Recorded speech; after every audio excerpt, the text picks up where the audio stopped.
Hey everybody, Tim Evanicki here with the College Audition, back again with another episode of the College Audition podcast. I have two very special guests today, Alexander Tom, Clinical Associate Professor and Associate Program Head, and Jesse Carlo, Assistant Professor and Program Head of BFA Musical Theater at Pace University. Thank you so much for joining us. Thank you. Hi, all. So, we like to get to know people before programs. So, I would like to start by asking Alexander to tell us a little bit about his background and your time that led you up to Pace University. Yeah, so I actually didn't major in musical theater really ever in my life. My undergrad degree is in music theory and composition, classical music theory and composition. And then after that, I went and got my master's in conducting at Shenandoah Conservatory. And then I actually went into a visiting assistant professorship at a small liberal arts college, kind of where Chicago is. And then I landed this job like January of 2020 before everything kind of broke loose. And my original job was like the resident music director and supervisor, and that's kind of my wheelhouse. I do a lot of music direction. I am a keyboardist by trade. I have vocal training, but kind of what brought me to Pace was like the caliber of student talent here and the ability to collaborate with everyone, like knowing the people that were graduating and seeing them on stage and being like that. Those are the people I get to work with. Like, absolutely, I'm happy to be here. Awesome. And Jesse, you are a newly minted program head at Pace. Tell us a little bit about what led you up to your time here. Gosh, so I have a long love affair with theater. So I was on Broadway, Broadway national tours. I did a lot of international touring, working with some larger entertainment corporations, and the suitcases lose their glitz and glamour pretty quickly. And so I decided, after having a bachelor's degree in musical theater, that I would go get a master's degree. And as long as I was going to school, I figured I would stay put and I wouldn't be tempted by another contract. And I did. I got a master's degree in interdisciplinary arts and education. And then I went on to get a PhD with a focus on theater studies and social justice, social change. I had been working now for about 12 years in the academy. So it's been a long journey here in the academy as well. So with all that said, I found my way to Pace via Columbia College Chicago, where I was at previous to here, and I was the coordinator for the musical theater program there. It was just time. It was time for me to take a step in a direction that wasn't going to kind of be a lateral move. And I wanted the opportunity to enter spaces and do the kind of work that's necessary that we're doing right now, which is, more equitable practices in theater, and to have a bigger hand in that process by joining academic leadership, so to speak, and still being in the classroom with the students, which I love. So great. So, Alexander, when students are at Pace, when do they interact with you? What are your teaching responsibilities or music directing responsibilities? Yeah, so my undersigned title is resident music director and supervisor. So I essentially am on every production in some capacity. I mostly interact with the music director, and Jesse and I will participate together in like hiring creative artists that direct and music direct and work for us. But I teach first years, so I actually see them all at once for most of their time, and I teach the first year theory class, and we do a lot of fundamental music, but we also spend a lot of time like talking about what is the audition book, what does the 32-bar cut look like, what is it to like go and do audition prep, what is it like to sing in an ensemble, because I think, right, fundamentals of music, especially for music theater, a lot of times is just like theory and notes, but for me it's like, that's all fine and dandy, but how do you put it into practice? Because like I'm going to interact with you as a music director at some point, and these are the skills that I think you should have when you're working with someone that at a specific level. And I like to like intertwine that with curricula. And then the other class I teach is first year seminar, and that is what we're known for in our Hatched and that kind of first year showcase. And we're going to talk about Hatched soon. Jesse, what about Yes. you? You're just walking in the door, so if there's ever anything that I ask you that we're not sure yet, let's just punt it to Alexander. But when are students going to get an opportunity to work with you? So that is a very good question.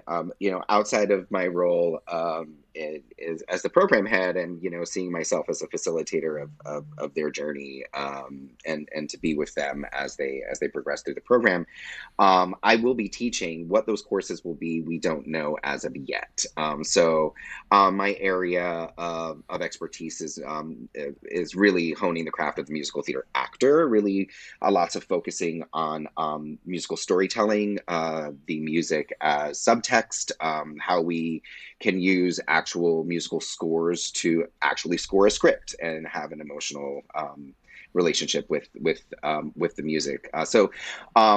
We don't. I don't know right now where I will be teaching. I know there's a couple of foundational courses that are coming out in anti-racist and equitable practices in theater that I'm being asked to teach. So I will meet most of the freshmen, but I will meet that course will be required by the entire PPA, the Performing Arts School. I'll meet everybody all at once, and then I'm assuming later on in their journey, the scenes and songs type of work, I'll meet with them later on. So as we transition to start talking about the actual program, I always put our guests on the spot a little bit and ask them for 60 seconds or less, their elevator pitch on the program. Give us 60 seconds of why Pace University, why Dyson, why PPA, why Pace. And Alexander, I think this is going to land firmly in your court. Oh, I played sports once, but I was not good at them. I just want everyone to know this. I held a tennis racket and said, "Not for me." Um, okay, elevator pitch. I think Pace Performing Arts in the BFA program is a great place to be, not only because we're in the city. I mean, you can take that away for a second, but the one thing that I think a lot of other programs lack is that our adjunct faculty are working professionals, but they're also dedicated to teaching. And we've had adjuncts here for 16 years that have not left, that have taught the same classes and have updated the classes as necessary, but have also continued to work within the industry. And I don't think you see that often. I think some institutions, they cycle around. But we have people that firmly stay, and I think that's a great thing. I think the other thing is, like, we offer performance opportunities that are not as typical at other institutions. We have a recording studio. So last year we recorded two kind of demo cast recordings, which I don't think other institutions do. And it's a great way to understand that process as a student. We do 3 main stage productions. We have significant amount of program projects throughout your 4 years here. And then our artist in residence program, which everyone loves, is when we bring in a guest artist to come in, do master classes, do a program project, have town halls with our students. And there's 2 a year, 1 per semester. And we've had people from Victoria Clark and Andrea Burns to Justin Guarini and Aziza Barnes. So the spectrum of artists that come and want to work with our students is kind of bewildering to me, but I love that they want to work with our students because our students work. That was more than 60 seconds, y'all. It was a bit more, but there's never a stopwatch running. It's fine. But I'm going to put Jesse on the spot too. And this is just off the cuff. I don't normally ask the questions like this, but Alexander just told us what the program is. Jesse, you're new blood coming into the program. 60 seconds or less. What do you hope to do with the program? Oh, great. That's better than to say what the program is. I'm well aware of what it is. Yeah, I will add, just to piggyback to what Alexander said, one of the other things that's really great, as opposed to other conservatories, is that our students do work. And many of them work while they're here, and while they're training. And we find ways to provide for them during that time and guide them during that time.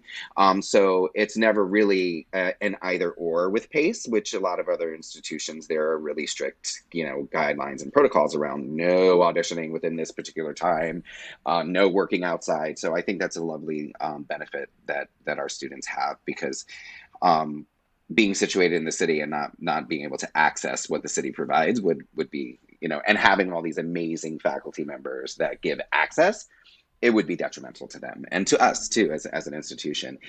My hope for the program is to continue its trajectory. I mean, it moved very quickly from a top 10 conservatory to a top 5, which is really exciting, and to continue that work, but to do that work more equitably and more inclusively, and thinking about the inclusion of voices and bodies and spaces that have been, stripped away from some folks because of, oppressive history of theater, right? And it's really lovely to be at a place where these conversations are happening more openly. And I look forward to seeing our students become the model for what theater can and should be and how it should be equitably practiced. Beautiful. So let's imagine that I am a freshman BFA musical theater student coming to PACE and heading into my first year. What does that first year look like for me? Yes. So the first year, so I always say this caveat, and all my first years know this. Your first semester, we don't allow you to get cast in a main stage production. And I think that's a fundamental reason is that I know everyone wants to, but you come into a very different academic environment.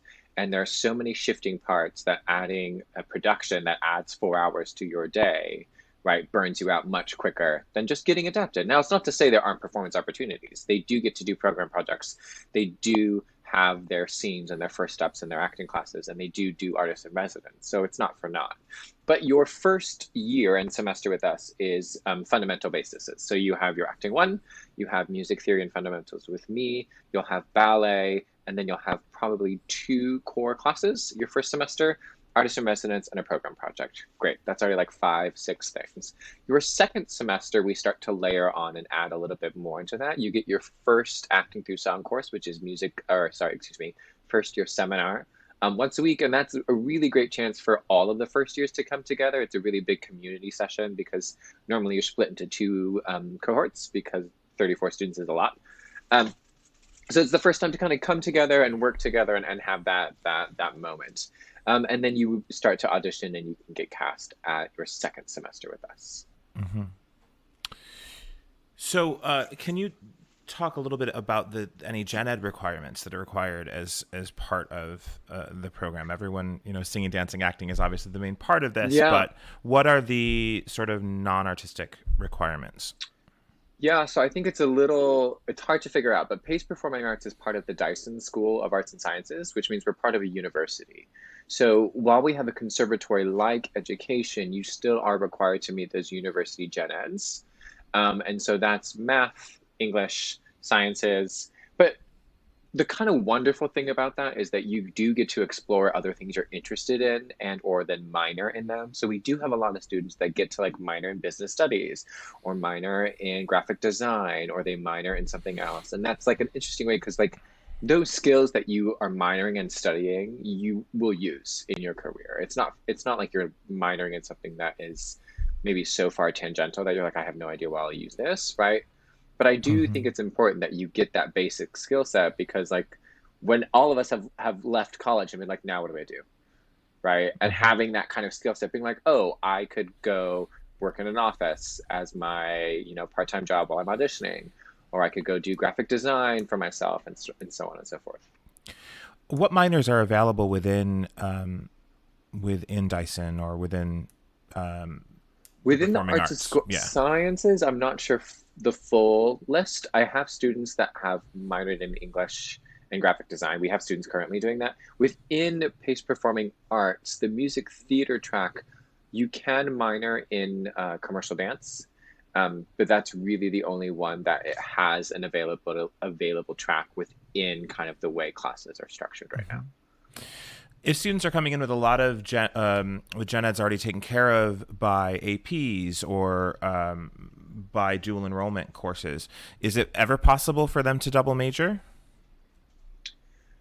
It gets real hard because of how our classes are structured, right? Mm-hmm. It's so particular because PACE Performing Arts isn't necessarily on the same course schedule and times as Dyson. So there are moments where yes, you could take a core class to double major in a business class, but there are also moments where that core class is at the same time as your core class for music theater, right? And it's very hard to kind of get those in between. So minors are generally what we ask or what we allow. The big reason is as you age through the program, as you go through it, right, you start to do more, not only within Pace Performing Arts and the music theater major, but you start to audition a lot outside. And that starts to conflict with being able to double major. Mm-hmm. You keep mentioning, or both of you have mentioned now, that students are able to work outside, and I can attest to that from my own students that are in your program right now, that they're telling me that they're working outside and getting sent on auditions and taking the train to Pennsylvania to work, and it's wonderful to hear that they're getting such great exposure so early on too. The student I'm talking to specifically is only a sophomore, so that's really great to hear. Let's walk through the performance opportunities. I believe you mentioned Hatched, so let's talk about what that is first, because I think that is their first performance opportunity, correct? Or can they do? Second semester, they can get cast in a main stage. Okay. So tell us what Hatched is, and then we'll talk about all the other opportunities. Yes. So Hatched is the same thing as a first year showcase. It got its name because we used to do it at 54 Below. But what we found is it's significantly easier and it's more fun for everyone involved to do it on campus. And we just did it for our first time on campus, partly COVID restrictions, partly financial restrictions. But also for me, I think it's so important that like first year showcase is about expressing yourself, not trying to like be in that audience mindset just yet, right? You're still learning fundamental principles. You're still understanding acting through song. So Hatch is like a great way to be like, this is where I'm at. This is where I'm going to be. I like to look back at this and be like, look at all the growth that I've done. So Hatched happens. After that, simultaneously, you could be in a show. You could be in the main stage. And we usually do 2 in the fall and 1 in the spring. So if we're calculating total number of production opportunities, 3 main stages throughout the academic year, 2 artist in residences, which brings you to 5. If you include senior showcase, 6. If you include first year showcase, 7.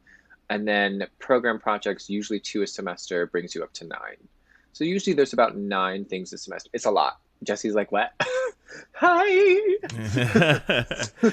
That does sound like a lot. But it's important that we do those because like students need to understand taking technique that they learn in the room and then applying it. Mm-hmm. And Jesse and I have talked a lot about this, but you know, the ethos of the program before I kind of came as interim program head was a lot about industry and just getting into the industry. And I don't think that helps in the long run cultivate holistic artists, not individual artists by any means. And so we've spent a lot of time shifting the culture and the community to understand process over product. But the only way for process over product to stick is providing opportunities in order for that technique and that process to then flourish. So while 9 seems like a lot, right? 9 is kind of, for me, like the middle ground for enough students to understand what I'm learning in acting through song or MT Technique 2, I can apply to my program project. What I'm focusing in on first year showcase, I'm going to bring to my audition for my sophomore year, so then I can participate further in callbacks to possibly then get cast in one of the 3 main stage projects. And are there also student-led productions or groups? There is. We have 2 student organizations. There's the larger one that belongs to Pace University, and I'm actually not sure what the name of that is, but there is one, and they did Spelling Bee this year. And we had a lot of our students participate in that, and they had a student music director, and it was great, I've heard. And that's fair game. Like if you're not in a show and you can make that time, absolutely. The other organization that we have that does showcase or have a concert is A Night of Color, which is our students of the global majority come together and they perform for a night and they raise money, which I love, for a scholarship for an incoming first year. Great. So tell us about where those shows are performed. Talk a little bit about your venues. Yes, venues. Okay, I can tell you what I can tell you. We have the Schimmel Theater Group, or the Schimmel Theater Center, and that is a union house. It's a very, very wide proscenium. That thing is like 40 to 50 feet. It's long, y'all. But it is where we do one main stage. So we tend to do the spring main stage there. And then we'll borrow from Actor Studio the 80 Greenwich space and to do one main stage there, which is kind of a high-tech black box down in the Wall Street Financial District area, a little closer to Battery Park, to be honest. And And then we'll do one smaller show, which is what we'll do also in Schimmel, but it's considered Schimmel rep in the sense that like there are no additional things being done. We don't add lights, we don't add things. It's the rep plot that's already up, and we kind of utilize that for the show. So we used to have another space called Shaverly, which was our black box, but COVID restrictions do not allow us to use Shaves. So Shaves is out. But we did get pre-productions back, which is important. Let's go through and chat a little bit about notable alum or faculty members, some names that students might recognize. Oh, you want me to do this? Okay. We can pause while you Google if you'd like. No. I won't Google. I know my students. Nathan Levy is on Dear Evan Hansen. Sammy Williams did Carolina Change. And then I'm trying to think. We have... So this is the wonderful thing, and this is why I love the Pace Musical Theater Instagram right now. It's student run, but what they do is an Alumni Spotlight. And every time someone kind of has or wants to be spotlighted, they've done it. And so I'm going to ask that the listeners go to that because I don't want to be wrong about some of these things. Mm-hmm. But I will say faculty-wise, almost every one of the faculty that we've has had something in the past 2 years during the pandemic. JV Marconti, our associate professor of acting, is the associate director for the Once Upon a One More Time Britney Spears musical. Broadway bound at some point, fingers crossed. Erin Dilly is the standby for Sarah Jessica Parker at Plaza Suite, and Erin Dilly went on when SGP was out. We have Celestine Ray, who is a Meisner actor teacher. We have Larry Ballard, Michael Warner, who also have private studios in film, TV, commercial. This year we had Emily Skinner teaching MT Technique 2, and then Erin Dilly actually was able to teach in the fall MT Tech 1. Andrea Burns came in and helped teach, I totally got these names wrong. Let me rephrase, rewind, back up, try again. Okay, Emily Skinner taught Scene Study. Andrea Burns taught MT Tech 2, which is a sophomore class, and Erin Dilly taught MT Tech 1, which is a fall sophomore class. There, that's more correct. We were taking notes, so thank you. but it's kind of amazing that we have these people that are interested in teaching with our students. And I think it's important that like when we hire these people, we're looking for teachers that have experience in teaching, not like industry professionals that are just like, I don't have a show, so I might as well just teach, right? I think it's so important that like performers that teach well are the ones we're looking for because of how we want to shift the industry. If we got performers that just teach, that do all one-off masterclasses, right? You end up perpetuating a lot of things, and that's really hard when you're trying to change community and collaborational environments. Mm-hmm. What do you think, and maybe this is a Jesse question as someone who's coming in from the outside, what do you think it is about the reputation of Pace that, or the qualities of Pace that have contributed to its great reputation in the industry? You know, I think that what Pace has, and that's so special, specifically, you know, the musical theater program, is that the relationships that we have made with these individuals are long-standing relationships, right? These are relationships that that may begin through word of mouth, through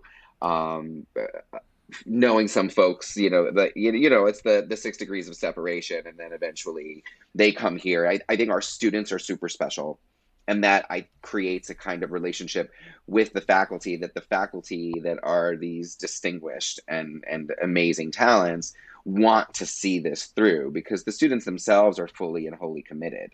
And so what we have at Pace is a program that remains committed to doing excellent work, but also understands that excellence is changing, right? And so we remain relevant by staying in relationship with folks who are still doing the work, right? Mm-hmm. And that's done in tandem with folks who have now maybe shifted, like myself, who's doing the academic work, right? And stepping into this field, knowing that yes, this is where I was at one point in my world, and here I am now. And this is just a wonderful way to continue to facilitate that collaboration, continue to facilitate those relationships. And hopefully what that does is that blossoms and that grows, right? Our students are going out into the world and working even before they even before they graduate. So by the time they're out there in this field, we've already made those relationships. And, some of them I met briefly on calls, and they're like, I'm coming to your office, Jesse. I'm going to come and see you. I'm coming back, and that's what we want to hear, because it says to us that despite many trials and tribulations that we experience in the academy and that we experience in the work that we do, we're doing something right. And that is that we are prepping the entirety, a holistic preparation of the student to go out into the world and become something extraordinary, because they already are, right? We're taking that little spark, and we're working with them to develop that as individuals, but also as collaborators. And I think that is something that is unique too, is that our students love this collaborative process, right? They love to be in relationship with these folks, learning and growing, and they see how essential this is to their future. Mm-hmm. Pace falls squarely into the category of an urban campus. It's in one of my favorite parts of the city, actually. So can you talk a little bit, either of you, talk a little bit about sort of where Pace is situated in New York and what that area is like? Talk about the campus itself, but also the area.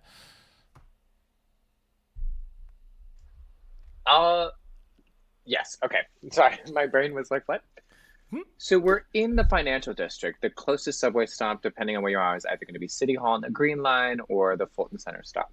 And it's kind of a really interesting area because it is a lot of concrete, but then I kind of love the seaport area, and knowing that I can just walk 2 blocks south or even 2 blocks northeast, right? And I'm in anywhere. I think the great thing about our location is it's actually not terribly inaccessible. A lot of our students live in Brooklyn, and it's a 20-minute commute. I live in Midtown. Jesse lives on the Upper West Side. It's a 20-minute commute, right? If you end up living in Harlem or offsite your sophomore year, it is an easy commute via express, which kind of is nice because you get to explore New York City, because a lot of the cultural hubbubs and the food hubbubs, because I love my food, right? You have access to, Chinatown is a 20-minute walk. Little Italy, it's a 20-minute walk. I'm what do you want, y'all? What are we getting? Dumps, noodles? What's going on? I know you all can't see this, but Alexander's actually eating during the recording of this podcast. People, y'all need to know, and just to know this, I don't stop eating. I am constantly eating. And people are like, are you hungry? I was like, yeah, I guess. Anyway.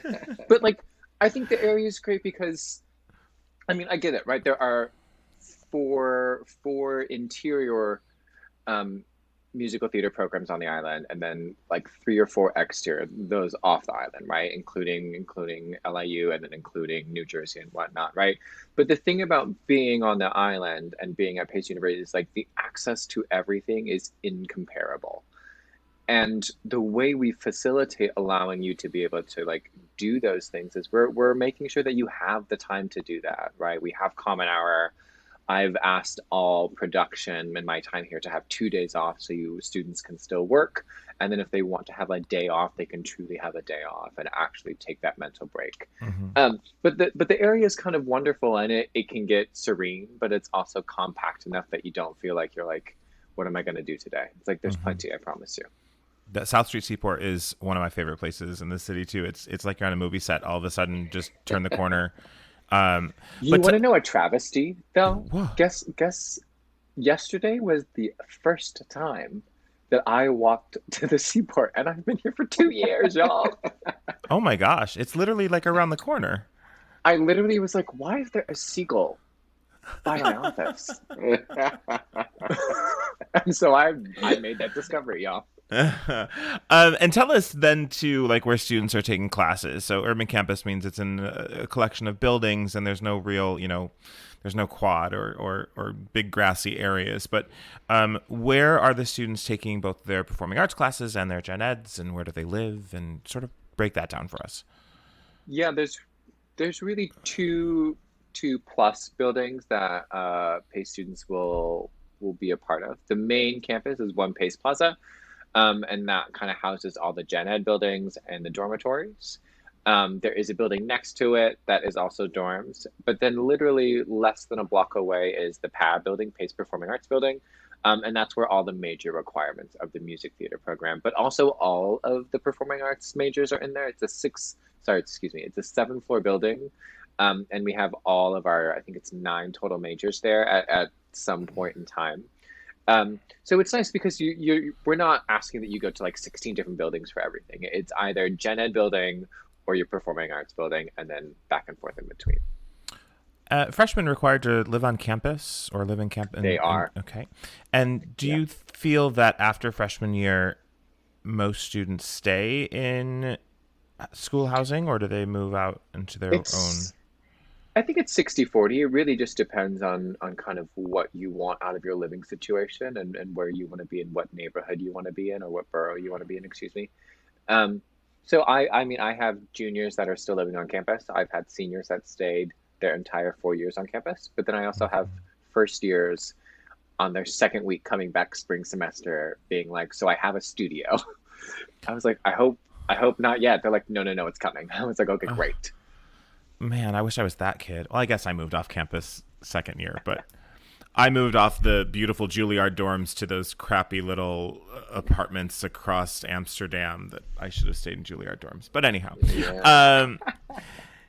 that the housing is always a question I get in New York City, because if it's not guaranteed beyond a certain time, parents freak out because they're worried about expense and accessibility of housing to the school. So that clarifies that a bit. Let's chat a little bit about the audition process now. And Alexander, I'm going to ask you questions about last year, and Jesse, I'm going to ask you questions about this coming year. So first question I ask everyone, do you pre-screen? We do. Awesome. And approximately how many pre-screens did you receive last year? 1,400. And from those 1,400, how many are invited through to live auditions? About 900 of them. Okay. Now, what I will say is numbers were lower than normal, which I think is at every institution. I think the year before, 2021, we got 2,100 pre-screens, but the invite amount tends to stay the same. And I think I might be jumping a conversation point, but I think it's important is that everyone's like, oh, they only didn't see 500. So they're it's like, well, it's a question of actually accessibility. And we had a lot of Zoom days this year, which I think is so important because like the cost of coming to an in-person audition is high, especially because you're coming to New York. You have to get the hotel, you have to do the airfare, you have to like cost of that per diem, right? That's a lot. So something we thought and found is that when we were fully remote in 2021, we were seeing a lot more students that we had not seen before.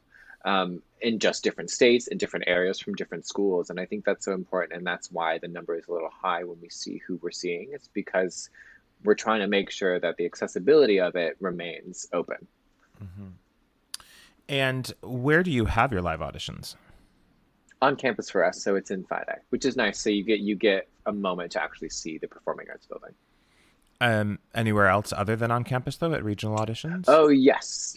So we've done Moonifines. Sorry, leading. Yeah. No, that's helpful because my brain stopped. We did Moonifines, and then we are not a unified school, but where Unifieds goes, PACE goes. Mm-hmm. So we were in Chicago and Los Angeles in February. So the three, do you just do the 2 Unifieds, or wait, do you do just the 2? The 2, Chicago and Los Angeles, because PACE is in New York. But do you have auditions during New York Unified so that when students are there? Yes, we do. Okay. And then any other regional audition sites at all, or just those? Just those. Great. So, Jesse, if somebody wants to be one of those lucky students invited to a live audition, what qualities are we looking for? Well, I mean, I think the given is talent, right? We want to see that the student has a certain level of instinct and talent.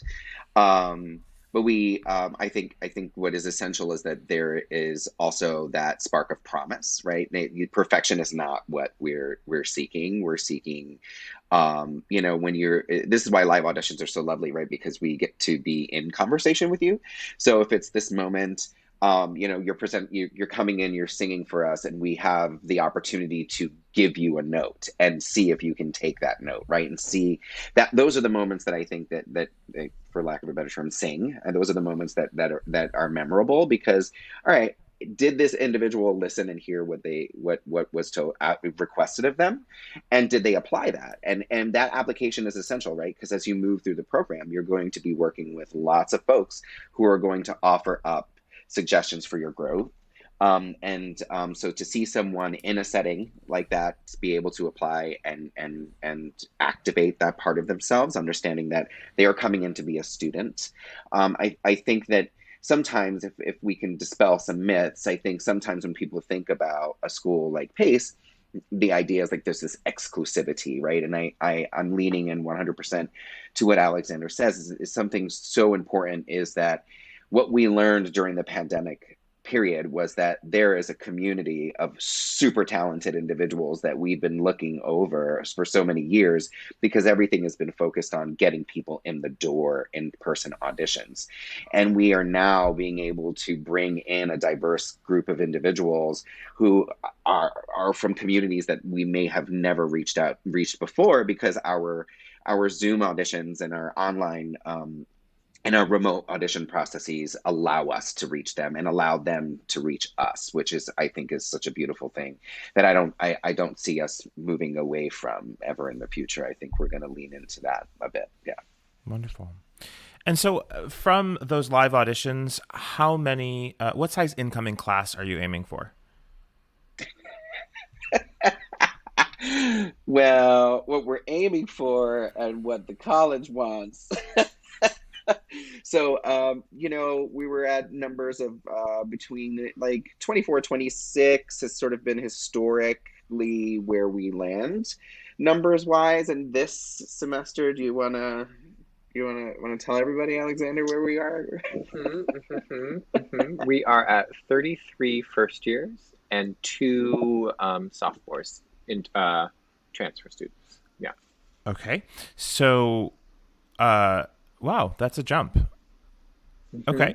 So what sort of things are going to be put in place to make sure that those students are getting the same amount of attention in that class of 33 as they were in the class of 24? I think so. Sorry, go ahead. No, I'm gonna let you talk this one. Yeah, I mean, I think we're really having conversation right now. I mean, we were not sure that the numbers would be this high, right? We do this every year, right? We invite a bunch of folks after auditions and say, "Hi, we would love for you to join us in the upcoming season, the upcoming fall." And you always leave room for what we call melt, right? Like there will be students that will go elsewhere. We'll lose students to other processes and procedures. Sometimes it's cost prohibitive. Sometimes, all the reasons why people choose to be somewhere rather than another place. But I will say that the conversation that we're having now, looking at this, is exactly that. How do we maintain the quality of the education? And that really is going to require breaking up our classes a little more, adding classes in the same section so that our students are still receiving that one-on-one education, and that nobody gets lost in the cracks, because the larger that you do become, the easier it is for people to kind of fade.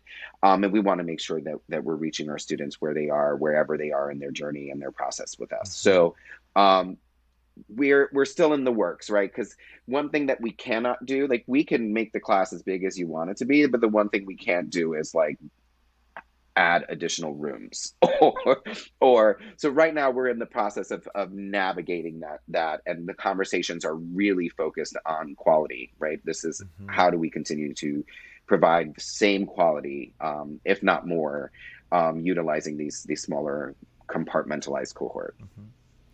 I don't know if it makes you feel any better or not, but I've been recording several podcasts today, and you are not the first melt oops story that I've even had today. That's happened a few times recently, where Yeah. you make a lot of offers and you're just so darn popular that everybody says yes.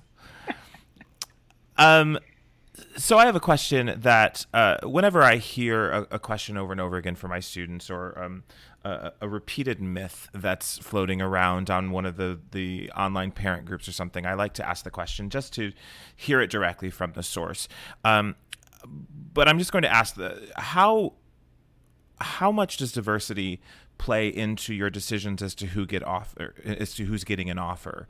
It has been asked a few times, and I think that PACE, for whatever reason, it's out there right now that PACE is making more offers to students of the global majority and fewer to Caucasian students. Don't fight over answering this question first. I think the way I have always looked at casting this way, is that the skills need to be there.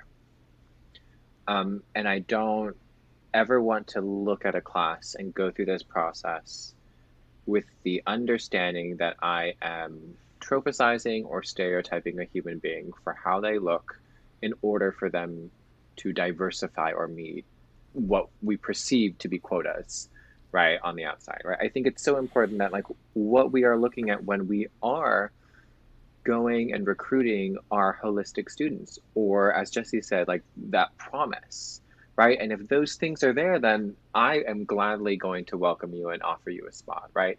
It really, though, does become a question of who wants to come to PACE, right? I can offer however many offers I want to offer, right? But at the end of the day, I can force no hand. So who comes here is who comes here. And I think, right, the understanding of, like, accessibility and inclusivity are very important to us, and they're very important as we move forward. But in that understanding, the skills have to be there. Mm-hmm. I don't know, Jesse, if you want to add anything into that world. Yeah, I mean, I'm not one to shy away from, speaking truth to power. That's for sure. But I would say that there's something interesting about that being an actual question, right? Specifically that conservatories and musical theater programs remain predominantly white institutions and that are governed by predominantly white, faculty. And we still have that issue in Pace University in 2022, right? So to be candid, that question is dripping in whiteness and privilege, right? It's a question of why is it that we're going to have more people of the global majority, more trans bodies in the spaces, more folks of the LGBTQIA community? Why is it that they have a space now? The question is, why weren't they there before? And that is not for me to go back and try to change history, but we can be very conscious and active on how we change the future. And so the role that I believe that I'm playing in relationship and collaboration with this phenomenal group of faculty is to make sure that we are making those spaces all the time. And there are talented people that walk through the door, like Alexander said, that get overlooked all the time in some of these other institutions. And here at PACE, we have a promise to not overlook those folks, right? And so, sure, we're going to see a quite diverse group of folks walk out onto our stages and walk into our classrooms. And we are so excited to see them every time, because what they provide and what they present is the reality of lived experiences, and the stories that we tell are human stories, not just one particular group, right? So I just wanted to throw that out there. Well said. If I had one of those little buttons that had applause sounds, I would be playing it now. Honestly, I mean, this podcast is never meant to raise any sort of anything other than just to talk about the programs. But I do ask questions that get asked to me repeatedly, because I can say the same thing that you just said a million times over, but until they hear it directly from you, I would certainly, I think that holds a little bit more weight. So thank you so much for dispelling that myth that's out there. So we usually wrap up by asking our guests to tell us something that they're looking forward to at their university. Let's start with Alexander. I don't know if we're allowed to say it because we don't technically have the contract yet. So I guess I won't say it. Uh, Why don't you But say what I it, will and say- then after we're done, you tell me when I can release this. Yeah. So I'll just tell you. So the production season right now is supposed to be Into the Woods, She Loves Me, and 9 to 5. And I think those are kind of amazing shows to come back and welcome not only like an increase in size of our student capacity, but kind of like going back into like really in-person work. And I'm very excited to be music directing Into the Woods. It's been like a show that I've like wanted to do a lot, but it's so interesting. And this is what, I mean, this is why I love my students and I love this program, is that like we can do Into the Woods the way we want to do Into the Woods. Like we're never beholden to like what the paper says. And I love that like there's always, someone used to call it the pace twist. And I used to hate saying that, but like every now and then it's like a nice like squeeze of lime, right? It's just a little bit of salt on the rim. I'm kind of just like, yeah, we're going to have a little bit of fun. This is going to be, everyone here is under 21. What am I doing? Parents listen to this too. But yeah, that's exciting. And then I'm actually just really excited to kind of like, and I'm sure a lot of people said this, like this idea of normalcy, but it's like subverting that idea of normalcy. And I'm just excited to like come back after some rest and go back and like focus on craft and what we love to do and why we love to do it, and shifting where we need to shift and having conversations where we need to have conversations. Because I think our students are so talented, not only in what they do, but in like what they want, which I don't think a lot of other programs have. Yeah. And Jesse, you must have a lot to look forward to this year. So tell us what you're looking forward to most. I think what I'm looking forward to most is like is having a little more sense of certainty and knowingness about what I'm stepping into, right? Because everything is so brand new and there's a lot of changes and a lot of shifting, all for the good, which I'm super excited about. I'm really excited to, I've already met most of the people at the Performing Arts School, and we had a lovely soiree last evening, and we all got to meet each other and break bread, which was lovely. But I'm excited to meet more students, right? I'm really super excited to meet this incoming class. And I'm excited to be in the energy of a building where musical theater learning is happening. You know what I mean? Like, I'm just really excited to be in that space. So I'm looking forward to that the most. Great. So if there are students and parents who are listening that want to find out more information about PACE, what's the best way for them to get in touch? You can just email us. I think that's fine. Yeah. Great. Just And like, well, I don't know how do your we.